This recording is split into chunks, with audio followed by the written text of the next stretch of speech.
What are the big improvements in Italy over the last 12 months? Something has clearly changed. What's jumping out to you? Well, number one is the defence, right? The defence, if you think about that game where they let tries in, there was only one occasion where France went through them. France went either over them or around them through kicking.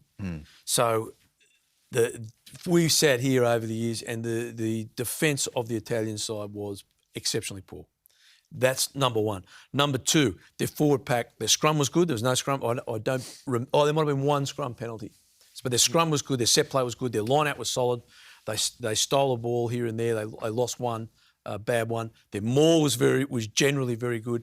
And they had some excellent set play. And Robbie pointed out, and we'll show a bit later on, there was a couple of times in the match they got to 12 and 13 phases with pretty good structure. Now, we haven't seen that from Italy for many, many years.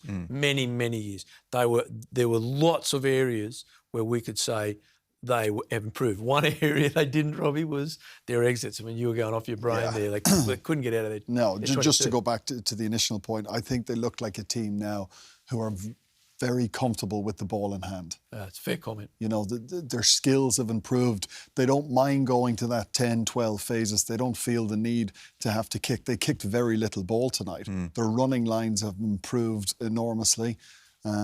We spoke at half-time about their exits and their ability to get out of their own 22 was really poor. Which would strike me as a more basic skill than putting together phases of nice 100%. rugby. It's one part of the game that you'd expect, you know, any team to be able to have some sort of efficient exit out of their own 22, and they didn't do that. Their kicking out of hand was poor.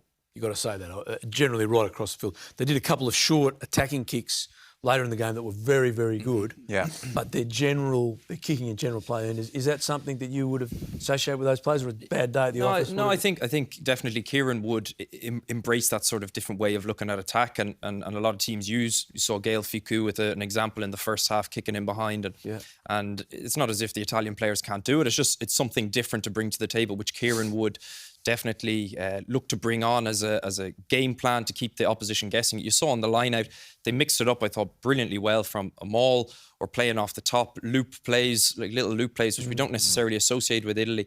But you think of Italian rugby going in years gone by in this competition, generally scrum, line out is generally pretty good. And that's what they've gone back to being solid at. And now they're varying their play a little bit, which doesn't make it so predictable in what they're doing. But as Matt said, cutting out discipline, errors, and in defence is your basis for going forward, and that's on the evidence of today what they are starting to do. I'm not sure the last time they've come out the right side of a penalty count. You know, which is leap forward. Remarkable. What's your perspective on the point Rob was making, that it's not the sign of a champion team in France to come out and be, you know, so flat, or do you give them an allowance? No, I totally agree with Rob that you go out every game.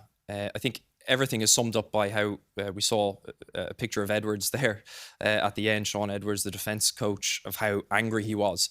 That's not the standard that France want to be at, and that's not the starting point. Yes, we spoke off air, just saying that France generally are slow starters, but that will catch up with them if they don't pick up their performance, because you can't go through 2-3 games in that mode. I'm sure they won't, but come World Cup time, if you get a game like that and it's against maybe higher opposition, you'll get caught out. So you've got to approach every game with the same mindset. Okay, you suspect Dublin will focus the mind. Who knows? Unfortunately, as you said, it'll be a cranky training week, which is often a scary prospect for the opposition.